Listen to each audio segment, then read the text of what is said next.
بسم اللہ الرحمن الرحیم۔ السلام علیکم ویورز، بات کریں گے وفاق المدارس کے حوالے سے۔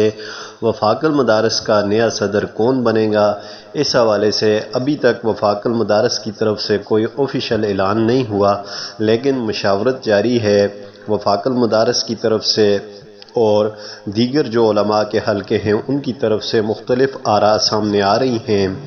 گزشتہ دنوں میں مولانا فضل الرحمان صاحب نے مولانا مفتی تقی عثمانی صاحب سے ملاقات کی تھی، اس میں جہاں پر دیگر عنوان زیر بحث آئے تو یہ عنوان بھی زیر بحث تھا کہ وفاق المدارس کا متوقع صدر کون ہو سکتا ہے۔ تو سب سے زیادہ جو نام لیا جا رہا ہے وہ ہے مفتی تقی عثمانی صاحب کا، اس حوالے سے نام لیا جا رہا ہے کہ ان کو وفاق المدارس کا صدر بنایا جائے گا۔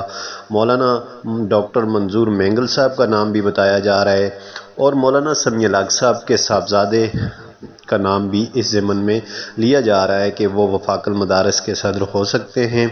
لیکن سب سے جو عام نام سامنے آ رہا ہے وہ ابھی تک مفتی تقی عثمانی صاحب کا نام سامنے آ رہا ہے۔